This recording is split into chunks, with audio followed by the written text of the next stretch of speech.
Living your best life with Senior Choices for you. Welcome. I'm your host, Brent Veasey.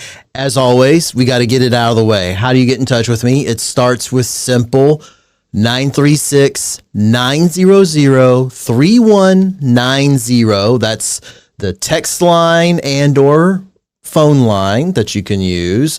You can also reach out on the Instagram at senior_choices. Weekends are always interesting, aren't they? And this weekend was interesting for me because I got to drive to Dallas, and I got to drive to Dallas to see and listen to my son, who's a senior in college, do his first collegiate solo performance. He auditioned for a performance and won the solo part, and he got to sing in front of about 300 people. It was super awesome, super cool.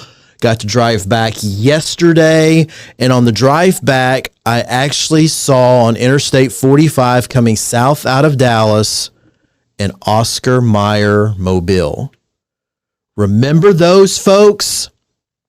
Okay, the Gen Xers out there, maybe the baby boomers as well, but those Oscar Mayer mobiles, right? The big hot dog wiener driving down the road. It was awesome to see it again. I mean, we had to take pictures of it. Just pulled up beside it, take some pictures. My wife waved. They honked at us, saying, yay. So it was kind of cool to see the Oscar Mayer mobile again. And my kids were like, what is that? And I was like, okay, all right, guys, come on. Come with me, okay? But it was kind of cool, okay? So now that we got the cool part out, that was very nice, okay, right? Now we have to talk about what's going on in the real world. And there's a lot, way too much probably going on in the real world these days. And so let's start with our breaking news. Breaking news, okay? As we are doing our show right now, okay, the United States Congress, better known as the House of Representatives, are meeting to try and vote to select and elect another Speaker of the House. Remember, we had to fire our last one because 8 people decided they didn't want to have this guy around anymore. And so they got rid of him. And they had another guy come and say, yeah, I'm going to do this. And then he said he couldn't get the votes needed, and they said, we're not going to vote for you ever. And now we're on candidate number 3, and they just finished a vote, and candidate number 3, a Republican, finished with 200 votes, which is not the 217 votes that you have to have in order to become Speaker of the House. The Democrat that was running actually had 212 votes.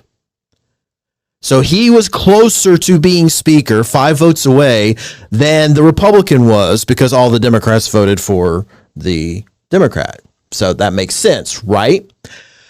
Well, we are now waiting for them to decide. This guy's meeting with the people that voted against him. There were 20 Republicans that voted against him. And they all have varying reasons for it. But several of those 20 have already been interviewed and said, I am never going to vote for the guy. Okay. The guy's name is Congressman Jim Jordan from Ohio. He is the chairperson of the Judiciary Committee of the House of Representatives.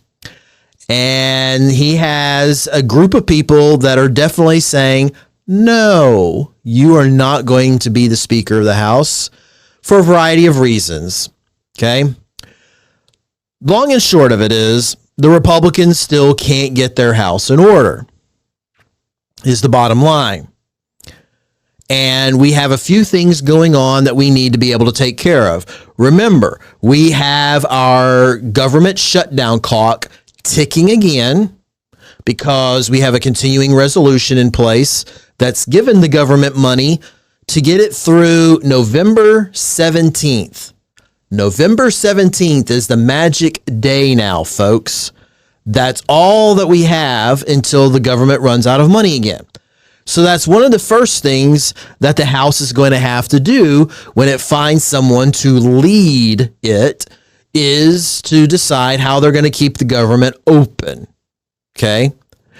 We also have this Ukraine thing going on. We also now have a war in the Middle East with Israel, one of our biggest allies that needs help as well, and the variety of other things that's out there that has to get done that Congress needs to do. That's where we are.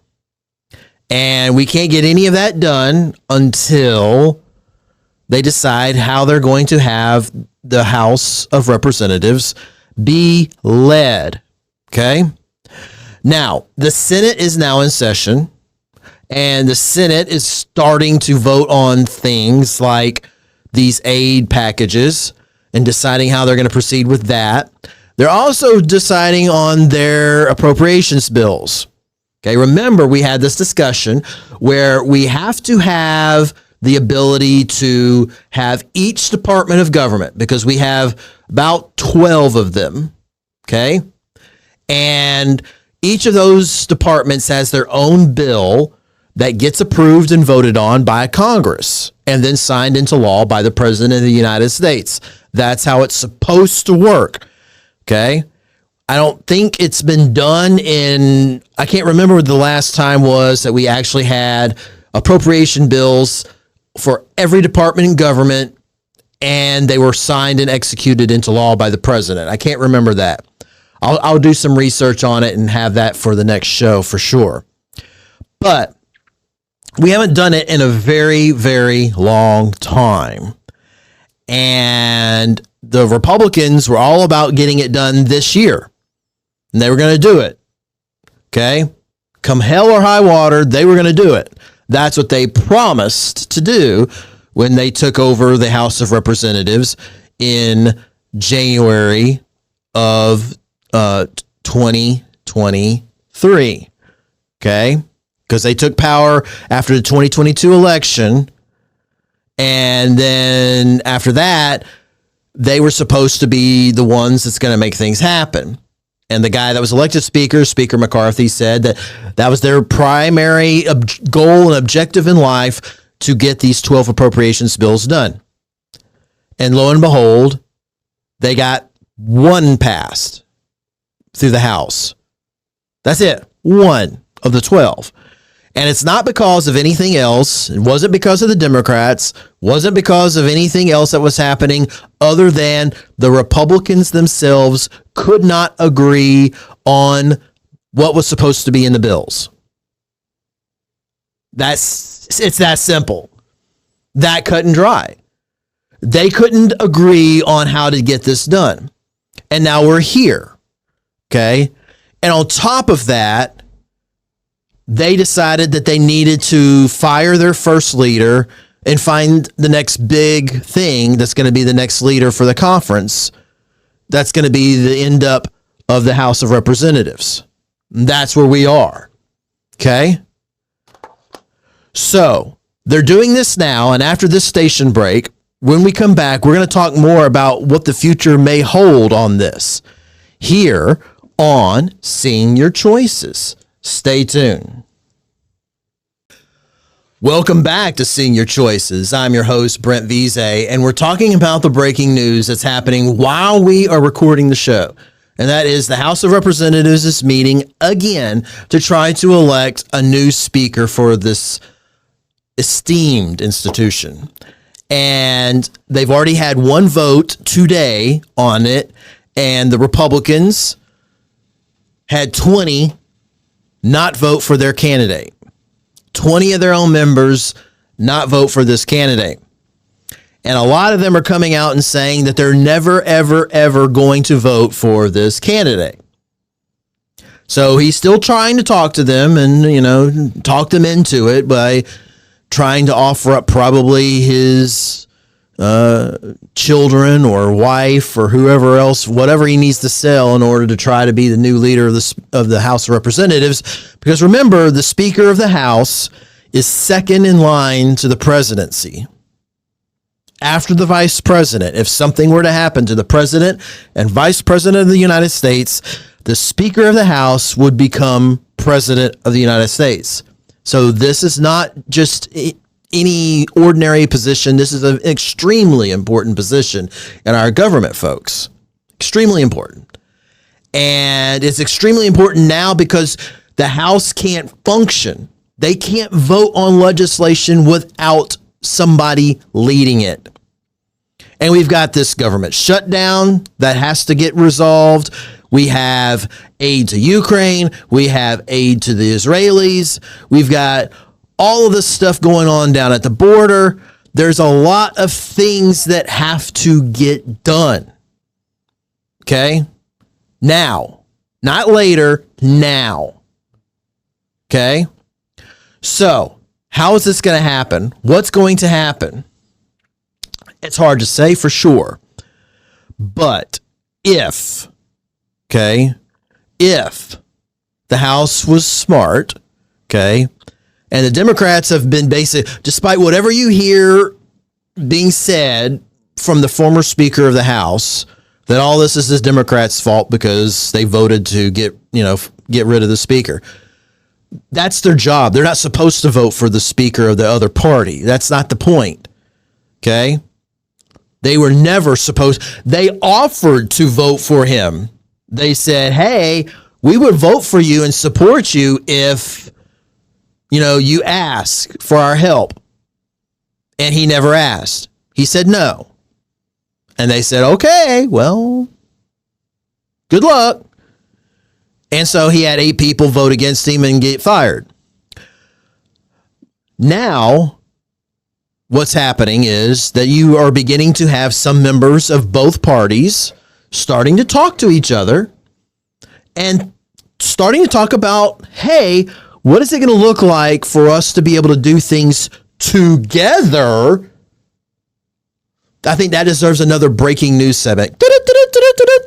Breaking news. House is considering working together. Oh my gosh. How is that going to happen? Well, it happens when you have a group of people from the Republican Party and a group of people from the Democrats actually get together in something called the Problem Solving Caucus. And there's about 60 of them, 30 from each party.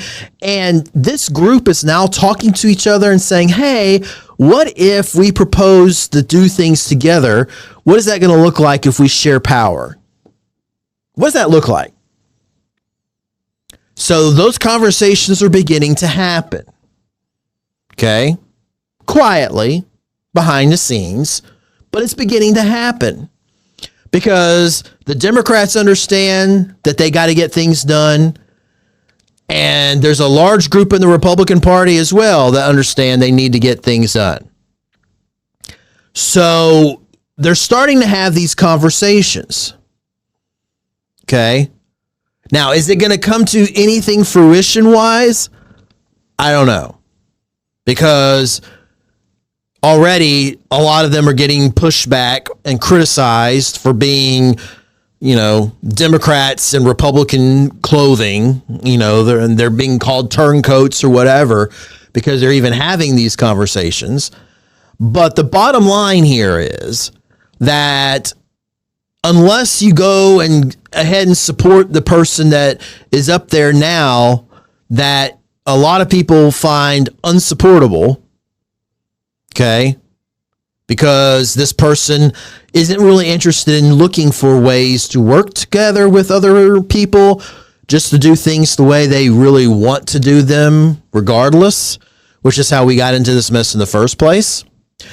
But either way, the only way to really get out of this is to be able to have some sort of working together to make things happen. Okay? And whether this is going to be from people agreeing that they need to give the speaker pro tem, there's a temporary speaker that basically right now has the power to open the House, close the House, recess it, adjourn it. That's it. But this person is able, through House vote, to have more powers given to them. Okay? It was a new position that was created after 9/11 in case something happened and the entire government, top of the government was incapacitated and they needed to have a temporary speaker to be able to get things done. And then boom, you don't have to go far down the succession line and you have the ability to get things done. Okay? That was the objective of this position after 9/11. So they gave it very basic powers for now. They can change their mind and decide to give this position more powers. They can do it for a certain number of days, like 30 days, for example. So in 30 days, they could give this Speaker Pro Tem the ability to bring up legislation to the floor of the House to be able to fund the government. Yes, it would probably be another continuing resolution to start to be able to get us time so that the 11 other bills can be finalized, put together, and then voted on. But they could do that. They could also vote on aid to Ukraine, aid to Israel, giving more aid to Taiwan, which is what they're talking about potentially doing, aid on the border. More dollars to find more security for the border, more border judges, immigration judges, whatever it is, to try to fix that situation. But coming together and trying to fix a problem, there's a novel concept, folks. That's a novel concept. And it's unfortunate that it's a novel concept, but it is in today's world. And part of the reason why it's a novelty is because we have allowed that to happen. Because we get into our little tribes, called the political parties, and we're more focused on winning and getting our way than trying to actually fix things and address problems no matter what. And we get to where we are now. So here we are, and we'll see whether we get a speaker today or maybe tomorrow or later this week. Maybe we'll still not have one next week. Who knows? But the clock is ticking, literally. And after this upcoming station break, we're going to move on to another big subject that we've talked about on the show in a little bit greater detail. It's pretty exciting news when we come back on Senior Choices. Stay tuned.